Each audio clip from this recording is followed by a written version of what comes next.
I still don't have our first batch. Okay, for our first batch, please stand by. Leo Bukas of Push, Dondon Sermina of Abandoned News Online, Miss Esther Amoyo People's Journal, Malaya and Showbiz Portal, and Mr. Mario Dumawal of TV Patrol, and Robert Brigantina of Manila Bulletin. Our first question will be coming from Leo Bukas of Push.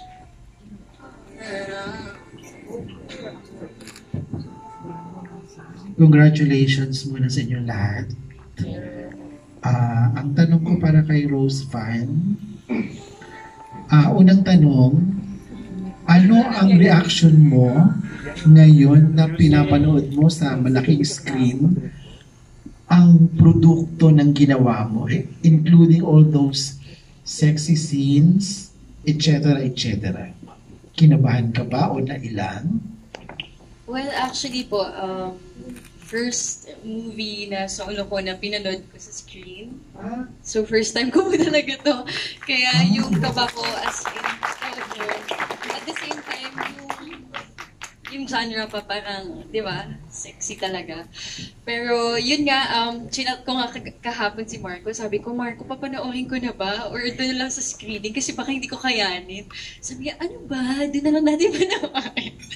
Pero pinanood ko na kasi, yun nga, since first time ko talaga, kaya baka para maano ko na yung pakiramdam ko. So, ayun, sobrang happy ako and thankful. Happy and shocked. Shocked ako. Pero mukhang na-enjoy niyo naman. Na-enjoy niyo po ba? Sana lang gusto niyo yung movie. Ayun po. Thank you so much. Follow up ko sa'yo. Doon kasi sa movie mayroong issue tungkol sa hindi natin tanggap yung personality mo or yung ganda mo. Sa personal na buhay ba, dumaan ka sa ganung point na hindi ka gandang-ganda sa sarili mo, na wala kang self-confidence, na wala ka ng self-esteem dahil sa itsura mo? Well, opo. Especially na nagsistart ako. Kasi that time, medyo bata pa ako. So parang mas... Ilang years ago yun? Yung mga, na nag-start ako as pop girls, yung mga 13 years old. And you are now? 26. Po. Yun, kasi that time, syempre nung nag-start ka, medyo mahirap talaga pumasok sa industry. Lalo na po before, hindi po katulad ngayon na medyo kahit pa paano, mabilis. So dati parang, yun, dami kong iniisip kung mag-stop na ba ako or ano bang kulang sa akin. Parang everyday, lagi akong meron pinaprove sa sarili ko na ano pa ba ang kulang.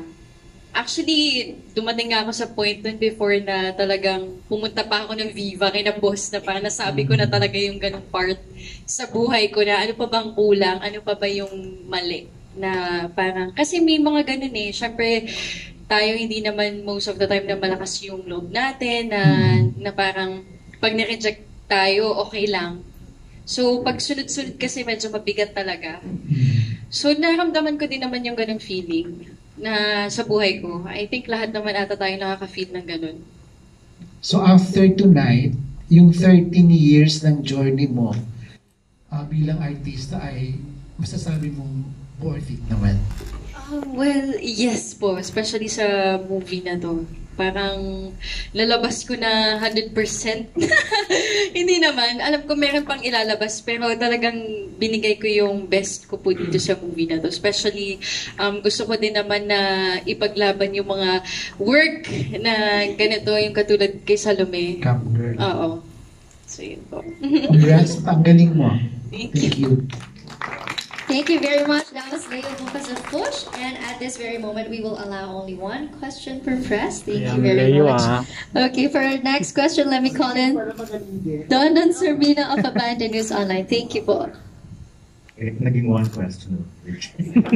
Kasalanan ni Laika. Anyway, kay direct ko na Joy kasi ang dami na namin napanood sa eksaktong area na to. Yung mga sexy movies, sex films na dito na iba't ibang klaseng sexy na rin. Pero iba pala pag babayang nag-direct, no? Yung sensitivity, lahat ng mga parang mas intense pa nga. Mas ramdam yung ano ba sabihin, yung kaya factor. May feelings ka na, saan galing yan direct? Hindi ko kasi alam kung nakagawa ka na before pa ng mga mas matitinding project, no? So, first time kong napanood, humingi ka ba ng advice sa mga producers mo kung paano ba gumawa ng ganun katinding love scene and paano pinagandaan yun? Ano ba? First question, yung for the film, I approach it kasi na not as a sexy film necessarily. Mas conscious po ako na ikwento yung story kasi very sensitive. I mean, very tricky ikwento. So, I was more focused on trying to get into that space na wherein I get to give justice to the script, of course, no, ni Pam, and to the story na tinulungan din kami ni Salome, and of course, other cam girls na research namin. I think that is more important as in terms of process for me. In terms of yung approach to the sex scene, ang for me kasi kailangan nararamdaman ko, madali kasing makakita ng hubaran, pero yung makaramdam ng kung ano man yung dapat mo maramdaman at that, yung feeling mo nasa loob ka ng eksena. Lagi yun yung hinahanap ko, yung feeling ko nasa gitna nila ako. Parang gano'n. For me, yun yung hinahanap ko when I shoot yung mga ganito. Kasi, it's not really, yun nga kasi hubaran hindi naman po siya kakaiba. You know, nudity naman po, we see it everywhere. Pero yung emosyon, yung feelings, o libog man, yun yung mas for me importante in terms of capturing. Of course, yung visuals din, of course, syempre kailangan umaayon din to the story and all. Meron na rin po ako nagawa, my first film, Milda, short film sa Urian. That was also an erotica na coming of age, pero medyo experimental. So, very early on in college, medyo malaki po talaga yung, medyo napasok ako sa mundo ng, parang medyo for a time na obsessed ako sa mga eroticas, yung mga European eroticas, ganyan. So, medyo, yun po, yun in terms of influences naman. Ayan, parang kasi, actually nagulat ako And then, congratulations. Eksakto, direct, ganun din yung naramdaman ng mga kaharap ko dito, ng mga dalaw nandito. So, maraming salamat. Good luck. Thank you very much. That was Don and Servino of Abandoned News Online. Up next, we have Miss Aster Amoyo of People's Journal, Malaya, and Showbiz Portal. Hindi ako sa Malaya at saka it's People's Journal, PM. PM. And TikTok, Miss Aster. Yes, thank you. Ang hirap kasi isang question lang. Hindi ko tuloy malaman kung sinong itatanungin ko lang. Siguro this time, yung tatlong director. Direct Antoinette, you're also a storyteller. Tulad ni Direct Joy, and of course si Direct Dan. Being the producers also of this movie. Kayong dalawa muna, bago si Direct Joy. Were you satisfied with sa ginawa ni Direct Joy? And then si Direct Joy naman, anong discoveries mo doing this movie? Especially, I think this is the first time that you've worked with them. Ako, nung pinitch pa lang ni Joy sa amin, before we pitched it to Viva, and pagpili din niya kay Pam as writer, parang nakita ko na ibang klaseng kind of discussion yung mabibigay ng pelikula. Siya yung pumili kay Pam to be the writer. So, it's about Kitty K7, a cam girl, a woman, and it is written by a woman and directed by a woman. And yung tinatakal niya kasi sex work, and very tricky na subject siya. And I think napakita sa pelikula yung ako personally I believe that sex work is work, and cam girls and sex workers deserve protection. So ito yung parang sa start pa lang magkatulad na kami ng pananaw ni Joy tsaka ni Pam. And sobrang na-appreciate ko na sobrang dami nilang interview with Salome. As in, nakikita ko sila sa iba't iba. Minsan may emergency meeting sila para lang i-check, tama ba to, ganyan. Kasi parang sobrang sensitive nung issue na kapag meron kang sinulat na eksena na makaka-hurt sa mga cam girls or sex workers.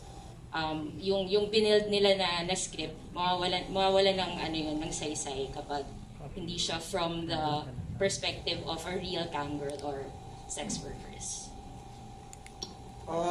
For me naman, mas una ko nakilala si Pam kasi si Pam was my batchmate in Hiniwalayan. Actually, her short film won that batch. I think, tama. So si Pam, matagal ko nang gustong maka-work kasi alam ko how brilliant of a filmmaker she is. Tapos si Joy na actually nagsimula lang yung usap namin sa isang inuman, random inuman sa taong bayan. Tapos lumalim yung usap and nagagawa tayo ng pelikula minsan, ganyan-ganyan. Tapos nung nag-open pitches yung Viva for sexy film, isa si Joy sa mga naisip ko. Kasi gusto ko kung may gagawa ng pelikula na sexy, class yung pagkakagawa. Plus, iba nga yung perspective pag galing sa babae. As opposed to halimbawa ako yung nag-direct. Iba yung touch ng babae na babaeng director, babaeng writer, and even our cinematographer, Kaka, did a wonderful job. So yung mata din ng cinematographer, napakalaking factor kung ano yung nakikita niyo on the screen. And so personally, I'm very happy with the output and the process that Direct Joy, Salome and Pam went through to the research. Kasi kami ni Antoinette, personally sa Project 8, gusto namin ng material na para may pinaglalaban. And dito pinaglalaban natin yung rights ng sex workers. Na dapat, yun nga, hashtag decriminalize sex work. And like what I said sa press con, kung kukumpara natin tayo sa bansa natin to somewhere like Amsterdam, where sex workers have rights, and they have, kumbaga, they have testing, alaga sila ng government, and they also pay taxes. So, parang, ano pa lang yung may statement na siyang sinasabi. So, the fact na ganun, happy na ako na sa pelikula. And watching it through editing, best ko na napanood yung pelikula in so many stages, I am so very happy to have worked with Direct Pam, Rose, Marco, Salome, and Direct Joy. And of course, Miss Dolly. So, ayun. So, nagpapasalamat ako sa kanilang lahat for this film. Yung experience na to, sobrang, I guess, first time ko rin to go through this kind of process because siguro we know coming into the project na may cause na kailangan may vision na kailangan maikwento talaga. And it's not just for us, but for mga cam girls, sila Salome. And then everything sort of opened up once we go deeper, once I met Salome and, actually talked to her na normal, And then, thankful din ako kala Dan and kala Antoinette for helping me out in the process of making this film. Kasi hindi talaga siya an easy one, sabi nga nila. Pero, I think going through the process, especially kasi I was so conscious then of how to treat the actors, especially sila Rose and sila Marco. And alam ko kasi na, the scenes are not gonna be easy. So, with the help of everyone, yung mga assistant directors namin, sila Renz na nandito, sila Cara, talaga we really plotted a way na ma-execute yung shoot na they feel comfortable. As in, yun yung isa sa pina. As in, even Renz asked, and we asked them to do a meeting just to lay out a storyboard for all the sex scenes. Kasi ayaw namin ma-feel nila na pagdating nila sa set, doon pa lang nila malalaman kung ano yung mangyayari. So, ganun po yung importansya na ibinigay namin. For respect, and to the process and to the actors. So, very, very interesting process and experience for me po. Thank you. Thank you very much, Miss Esther Moya PM and TikTok. Apologies for earlier. Okay, moving on. Let me call in Mr. Mario Dumawal of TV Patrol. Thank you. I-straight ko na yung question, since we're only allowed 3 question. For Miss Salome, okay na. From the perspective of, from your perspective, no? We'd like to hear your verdict about the movie and the performance of Rose. At ano yung masasabi mo ikaw ang naging expression ng pelikula ito? Go ahead. Sorry, I'm so overwhelmed. You are?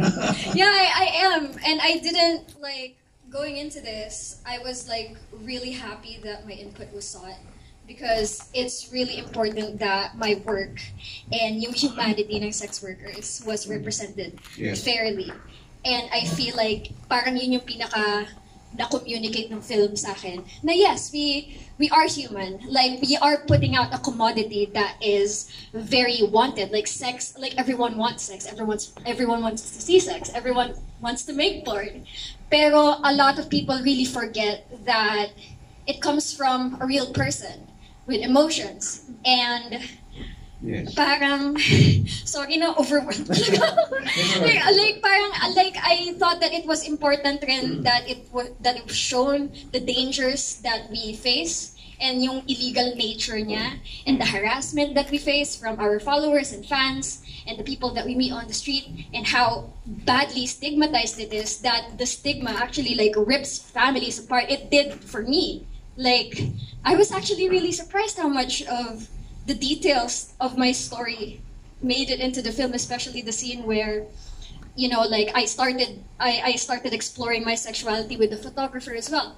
And the way that parang naghiwalay kami ng nanay ko, ganun na ganun. Ganun na ganun? Yeah, ganun. I don't know how much of it, I don't know how much of it I shared with Pam, but I was like, yeah, it is that painful. Okay. And, it's so important to me that this film is out there and is telling everyone, how, na meron kaming humanity that people often forget. Yes. Because they always feel that there's a separation between the product that we put out versus us as the worker. So ayun rin, and it's really important rin to me that na yun yung naging goal ng film, to push for the decriminalization of sex work. That is what we are pushing for talaga, especially the org that I'm in. I belong to the Philippine Sex Workers Collective, and activist groups formed by sex workers, yun talaga yung goal. Okay. Decriminalization. So yeah, it's really important to me. And I'm grateful. Thank you. Ms. Salome, and finally, what do you think of the performance of Rose? It was really moving. The performance of the two leads was really moving, and really it really tugs at your heartstrings, I believe. So good, thank you. Okay, and finally, if I may, we'll ask a rejoinder from Rose na. Kung ano lang sasabi niya sa sinabi mo. Sinabi ni Salome sa acting. Sir Mario talaga. Okay. Well, first time kasi kami meet ni Salome in person. Lagi kaming Zoom lang. Well, okay. Ayun, sana nagustuhan mo yung movie. Sana, yun lang naman yung lagi namin pinag-uusapan din ni Direk before namin gawin tong film. Parang importante talaga na ma-feel ng mga tao yung pelikula. And yun, sana kahit papano na pakita namin sa movie na to talaga yung, alam mo yun, yung nafe-feel nyo sa ganitong world. So, yan. Thank you. Congratulations. Thank you. Thank you very much. That was Mr. Mario Dumawal of TV Patrol. Up next, let me call in Mr. Robert Riquitina of Manila Bulletin. Magandang gabi po. Okay, I just have one question kay Salome, Rose, Mark, and pwede kay Miss Dolly. Okay, times are hard or times are changing. Is it gonna be love or career, and why? Who's gonna go first? Who's gonna go first? You go first. Well, before talaga, nung bata ako, parang lagi kong iniisip kailangan career. Well, yun naman talaga pag medyo bata ka pa. Siyempre, iniisip mo lagi yung yung future mo. Di ba, kung saan ka pupunta, kung ano yung mga bagay na kailangan mo. Pero once naman na feeling mo na nakokontento ka na and nagiging happy ka na, parang dun ka na darating sa point na pipiliin mo na yung bagay na nagpapasaya sa'yo. Which is, ako, feeling ko sa age kong to, mas, alam mo yun, mas nandun na ako sa kung saan ako masaya. Ayun.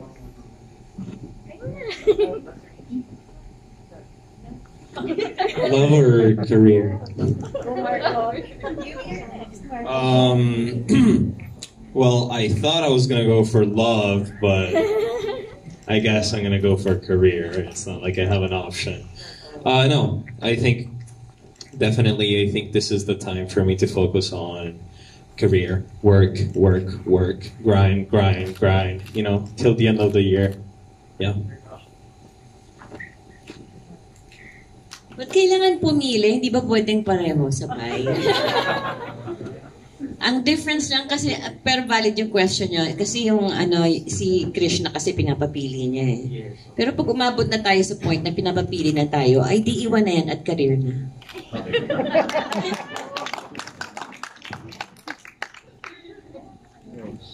Salome?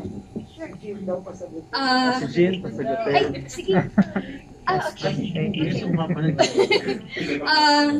Well, I feel like if you have a partner, a romantic partner, meron kayong sari-sariling boundaries and intimacy thresholds, right? And yeah, I do accept that a lot of people still believe in monogamy, and I understand that it's gonna be hard for partners of sex workers to to essentially to share their partners with the rest of the world, especially people who are performing in pornography like me. And I was faced with that kind of question in my past rin. And yun nga, like I really thought that was like a really important conversation that I had with my then partner that was really well represented in the film. And like the choice that I made then was that unahin ko muna yung career ko, because this career, tama rin yun sa film na this career, being in sex work, gave me, like it made me realize my worth. It gave me confidence, and it gave me financial stability. Like, what more can you ask for from a job, diba? And yeah, I would choose that. I've fallen in love with my work. My work is my partner. So yun po, career. Of course, si Jean. Last but not the least. Kinabahan po ako bigla. For me po, I will choose both. Because I love my career and kakaredin ko po ang love. That's it for me po. Thank you. That is a question from Mr. Robert Riquintina of Manila Bulletin.